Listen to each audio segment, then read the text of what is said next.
اپنے خیالات کا اظہار فرمائیں مولانا قاضی منیب الرحمن صاحب۔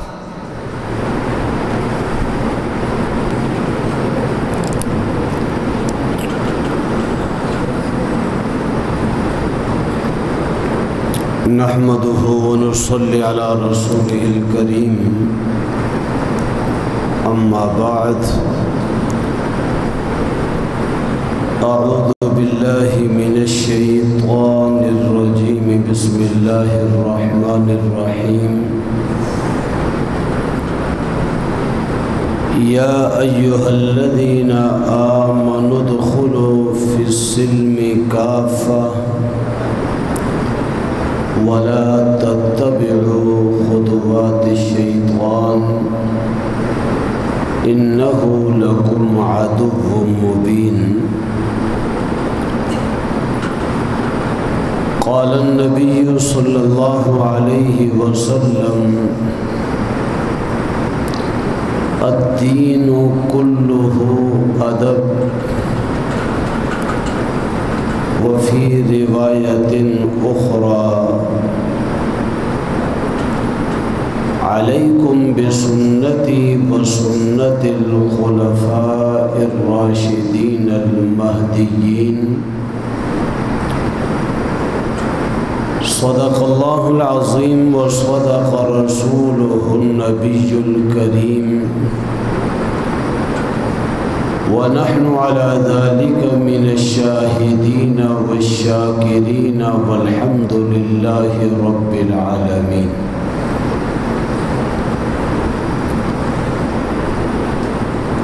انتہائی لائق تکریم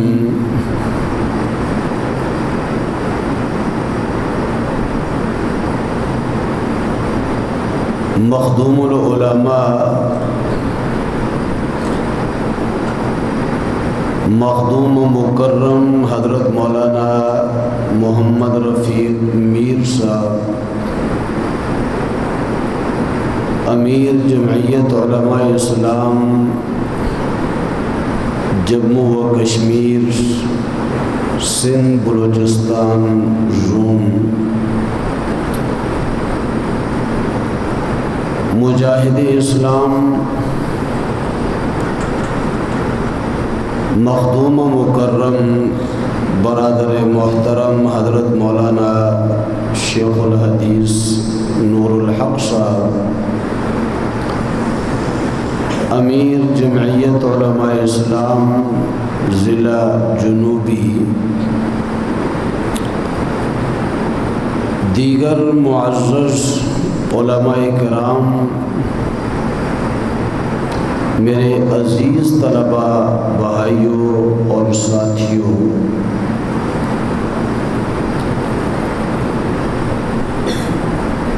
ہمارے انتہائی قیمتی ساتھی مولانا محمد اعجاز احمد صاحب، جن کی محنت، جد و جہد، کوشش اور کاوشوں کے نتیجے میں آج یہ محفل سجی ہے۔ تھوڑی ہی دیر پہلے میں ان سے گزارش کر رہا تھا کہ پروگرام کو طوالت نہ دی جائے، یہ ساتھی دور دراز علاقوں سے آئے ہوئے ہیں، انہوں نے واپس اپنی جگہوں تک پہنچنا ہے۔ ہمارے انتہائی محترم مہمان تشریف لا چکے ہیں، طلباء کے حوالے سے وہ ان چیزوں میں بحث بھی کریں گے اور قیمتی رہنمائی بھی فرمائیں گے اور اصلاح بھی فرمائیں گے۔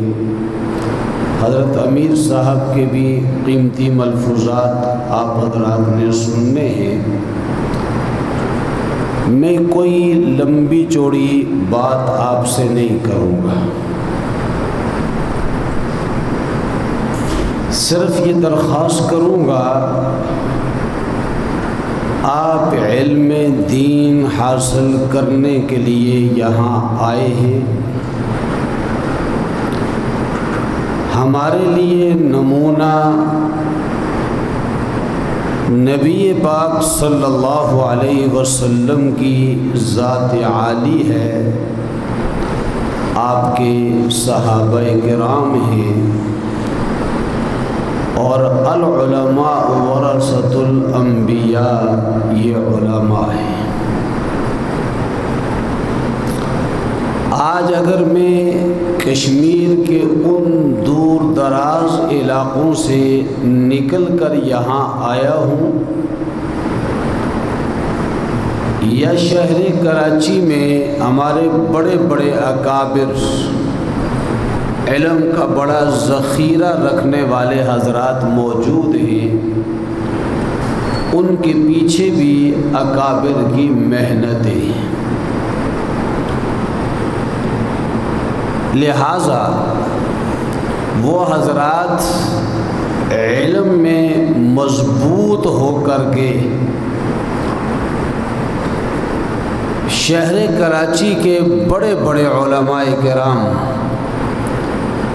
جب علم کے اندر رسوخ کی بات آتی تھی، ابھی آپ کے سامنے مولانا یوسف خان صاحب، جو بہت پرانے زمانے کے آدمی نہیں ہیں، ان کا جب تذکرہ آتا تھا تو بڑے بڑے حضرات کہہ دیتے تھے کہ وہ علم کا ایک پہاڑ ہے۔ میں اس حوالے سے گزارش کروں گا کہ آپ علم دین حاصل کرنے کے لیے آئے ہیں، اس علم کے اندر آپ مضبوطی حاصل کریں، رسوخ حاصل کریں۔ آج کل کے جتنے فتنوں کا ذکر میرے بھائی نے آپ کے سامنے کیا ہے، مولانا نور الحق صاحب فرما رہے تھے کہ ہر زمانے میں فتنے آئے اور اس زمانے کے فتنے بھی ہیں۔ اگر آپ غور کریں، ان کے درمیان بہت ساری مناسبتیں پائی جا رہی ہیں۔ اگر ہم جو عقل کی نگاہ میں آج دنیا چل رہی ہے اور عقل کو بنیاد بنا رہے ہیں، اگر ان موضوعات پر ہم اپنے اکابر کی تحقیق کو پڑھیں تو ان تمام مسائل کا حل ان میں موجود ہے۔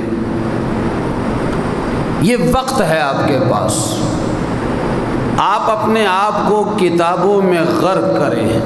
سب سے پہلے جو آپ کا نصاب ہے، قرآن و حدیث، فقہ، جو دیگر فنون ہیں، آپ ان کے اندر مہارت حاصل کریں۔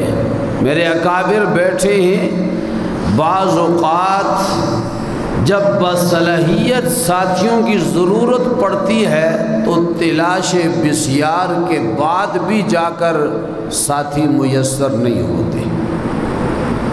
لہٰذا آپ دور دراز علاقوں سے آئے ہیں، تعلیم کی کمی کشمیر میں نہیں ہے۔ پاکستان کے مقابل میں کشمیر کے لوگ زیادہ خواندہ ہیں۔ وہاں کی خواندگی کی شرح 70 سے 80% ہے اور پاکستان کی شرح 30 سے 40% ہے۔ آپ تعلیم میں کسی سے پیچھے نہیں، آپ کی ثقافت، آپ کی تہذیب، آپ کا تمدن بہت آگے ہے، لیکن میرے دوستو علم دین کے اعتبار سے ہم بہت پیچھے ہیں۔ ہم اپنے خاندان، اپنے قبائل، اپنی برادریوں کا جائزہ لے لیں کہ ہماری صورتحال کیا ہے۔ میری گزارش ہوگی علم کے لحاظ سے آپ مضبوط ہو کر جائیں۔ بہت نئے نئے فتنے وہاں آپ کے سامنے آئیں گے۔ ہر ایک نے اپنے علاقے میں جہاں بھی وہ ہوگا ان فتنوں کا مقابلہ علم اور حکمت کے ساتھ کرنا ہوگا۔ وہاں لوگوں کے عقائد کے مسائل ہیں، عبادات کے مسائل ہیں، معاملات کے مسائل ہیں، دیگر جدید چیزیں ہیں۔ آپ نے ان تمام میدانوں کو سامنے رکھ کر محنت کرنی ہے۔ میرے برادر عزیز، ابھی جن ہستیوں کا ذکر فرما رہے تھے وہ یہیں سے پڑھ کر گئے، وہ حضرات کچھ دارالعلوم دیوبند سے پڑھ کر آئے، لیکن ان علاقوں کے اندر کن حالات میں انہوں نے دین کا کام کیا، جہاں مکہ کی تاریخ ہمیں نظر آتی ہے کہ آپ صلی اللہ علیہ وسلم کن حالات میں چلے ہیں۔ آج ماضی کو آپ اٹھائیں تو کشمیر کے اندر بھی وہ آپ کو حالات نظر آئیں گے۔ آج اگر ہم وہاں سے نکل کر آئے ہیں، اگر ہماری موجودہ قیادتیں آج ہمیں نظر آ رہی ہیں، اس کے پیچھے ان اکابرین کی محنت ہے، ان اکابرین کی قربانیاں ہیں۔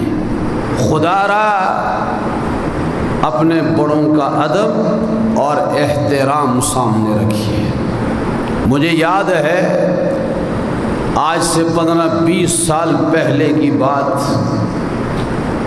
خطہ کشمیر کے ہم چند ساتھی آپس میں مل بیٹھے۔ ایک ساتھی کہنے لگے کہ یار ہمارے کشمیر میں کام نہیں ہو رہا، مختلف اضلاع کا جائزہ پیش کیا، پھر ان علماء کے نام لے کر کہا کہ وہاں کے تمام مفادات یہ حاصل کرتے ہیں اور دین کا کوئی کام نہیں کرتے۔ ان طلباء سے کہا کہ عزم کرو کہ ہم یہاں سے جب فارغ ہو کر جائیں گے پہلے ان علماء کی اصلاح کریں گے اور پھر معاشرے کی طرف بڑھیں گے۔ یہاں کا ساتھی ایک ذہن دے رہا ہے۔ میں نے اس موقع پر بھی ان سے کہا وہ حضرات اگر نہ ہوتے تو شاید ہم اس ماحول میں نہ ہوتے، جنہوں نے پاکستان کے مقابل میں کشمیر کے حالات انتہائی سنگین ہیں، انتہائی پریشان کن ہیں، لیکن ان حضرات نے بڑی حکمت کے ساتھ وہاں وقت گزارا۔ ہر فتنہ کشمیر کے اندر موجود ہے۔ آپ کی ختم نبوت کی تاریخ بھی چلی، دیگر مسائل بھی آئے، انہی علماء نے ان مقدمات کو لڑا، ان میدانوں کے اندر جنگ کی۔ یہ فتنہ شاید بہت آگے تک چلے جاتا، آپ کے کشمیر کو جنت نظیر کہا جاتا ہے، لیکن قادیانی اپنے قدم وہاں جما نہیں سکے۔ اس وقت کون لوگ تھے؟ آپ کے پہلے صدر مولانا میر وائز یوسف صاحب، وہ جمعیت علماء اسلام کے امیر تھے۔ آپ کے خطے کی سب سے پرانی جماعت، اہل حق کی جماعت، وہ جمعیت علماء اسلام ہے، جس کی ایک تاریخ ہے، اور الحمدللہ تحدیث بن نعمت کے طور پر کہہ رہا ہوں، اس وقت بھی مولانا نے ایک اشارہ کیا کہ اہل اللہ کی کثرت، اس وقت بھی آپ اس میدان کی طرف آئیں گے اگر آپ انصاف کی نگاہ ڈالیں گے۔ اہل حق کی اور اہل اللہ کی کثرت وہ آپ کو جمعیت علماء اسلام کے پلیٹ فارم پر ملے گی۔ اور اس وقت بھی الحمدللہ ثم الحمدللہ وہ بزرگ، وہ اکابر جمعیت کی قیادت فرما رہے ہیں، جن کے تقوی کی قسم کھائی جائے تو آدمی حانس نہیں ہوگا۔ یہ لوگ موجود ہیں۔ آپ نے جمعیت کے پلیٹ فارم پر جہاں لوگوں کے عقائد کو صحیح کرنے کی ضرورت ہوگی، اسی پلیٹ فارم کے تحت آپ نے کام کرنا ہوگا۔ جمعیت علماء اسلام کے پلیٹ فارم پر جہاں ناموس رسالت کا مسئلہ آئے گا، آپ نے اس میدان میں بھی کام کرنا ہوگا۔ اسی پلیٹ فارم کے تحت جہاں ناموس صحابہ کا مسئلہ آئے گا، آپ نے اسی پلیٹ فارم کے تحت کام کرنا ہوگا۔ اگر جہاد کشمیر کی بات آ جاتی ہے، میرے اکابر اسی جماعت کے ایجنڈے کے تحت آگے بڑھے ہیں۔ ہم نے اس میدان کے اندر بھی انہی اکابرین کے نقش قدم پر چلتے ہوئے اسی جماعت کے پلیٹ فارم کو لے کر آگے بڑھنا ہوگا۔ تقسیم ہو جائے، اگر جمعیت علماء اسلام سیاسی جماعت ہے، ہمارے ہاں تبلیغ کی ضرورت ہے، تبلیغی جماعت کو ہم نے مضبوط کرنا ہے۔ کوئی فتنہ ہے قادیانی یا کوئی اور فتنہ، اس کے مقابل میں کوئی بھی جماعت کام کرتی ہے، اس کو بھی ہم نے مضبوط کرنا ہے۔ لیکن اگر ہمارے اندر یہ ایسے ساتھی پیدا ہو جائیں وہ میرے مقابل میں میدان سیاست میں آ جائے، تو پھر ہم میں اور ان میں کیا فرق رہے گا؟ اس لیے میرے حضرات، میرے محترم دوستو، پاکستان کے اندر بھی بہت ساری جماعتیں اہل حق کی ہیں، میدان سیاست کے اندر بھی اترتی ہیں، لیکن کام کنہوں نے کیا؟ قانون سازی سے لے کر نیچے تک مسائل کو حل کس نے کروایا؟ حکمت اور بصیرت کے ساتھ اپنے مشن اور کاز کو لے کر آگے کون بڑھا؟ ان مسائل کو کس نے حل کروایا؟ کشمیر ہو یا پاکستان ہو، ماننا پڑے گا کہ یہ کردار جمعیت علماء اسلام کا ہے۔ یہ شخصیات ہیں، اللہ نے ان کو علم بھی دیا ہے اور حکمت بھی دی ہے، وہ ہر ایک کو اپنے سینے سے لگانے والے ہیں، ہر ایک کو پیار و محبت دینے والے ہیں۔ آؤ میرے طالب علم بھائیوں، اپنے کشمیر کے خطے کو سامنے رکھتے ہوئے اپنے اکابرین پر اعتماد کرو۔ یاد رکھنا، جس طرح مولانا نور الحق صاحب نے فرمایا، یہ تمام چیزیں بنیاد ہیں، آگے جا کر اس کا مقصد ہے دین کو غالب کرنا۔ جب آپ ان مراحل تک پہنچیں گے، یہ قانون سازی آپ کے حصے میں آئے گی۔ آپ کیا سمجھتے ہیں؟ پاکستان کے مقابل میں کشمیر میں جو نظام ہے اس وقت، علماء کے لیے جو سہولتیں ہیں، وہ چاہے مسجد ہو، مسجد سکول ہو، مکتب ہو، اوپر کی سطح کے سکول کی پوسٹیں ہوں، قاری کی پوسٹ ہے، عربی کی پوسٹ ہے، مفتی کی پوسٹ ہے، قاضی کی پوسٹ ہے، کیا وہاں کے حکمرانوں نے اپنی خوشی کے ساتھ ان کو قبول کیا ہے؟ کیا اس کے پیچھے اکابرین کی محنتیں نہیں ہیں؟ کیا اس کے پیچھے اکابرین کی کوششیں نہیں ہیں؟ کیا کشمیر کی اسمبلی میں سارے ہی اللہ والے بیٹھے ہوئے تھے؟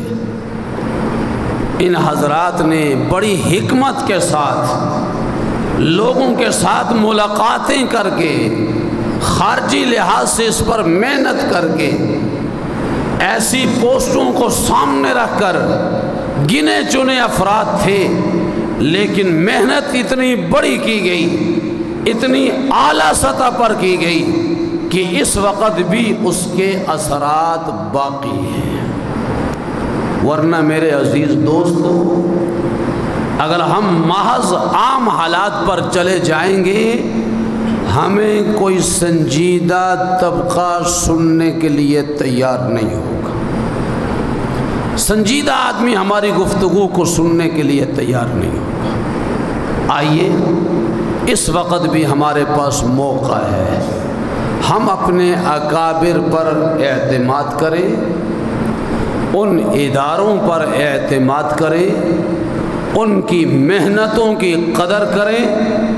علاقوں میں جا کر یقیناً انہوں نے بڑی مشکل میں وقت گزارا، ان کی معاونت کر سکیں تو معاونت کریں، ان کے تجربے اور ان کی رہنمائی سے فائدہ اٹھائیں۔ جب یہ چیزیں ہمارے پاس آئیں گی عزیزان محترم، انشاءاللہ تعالی مستقبل آپ کے ہاتھوں میں ہوگا۔ حضرت مولانا مفتی بشیر احمد کشمیری کا نام آیا۔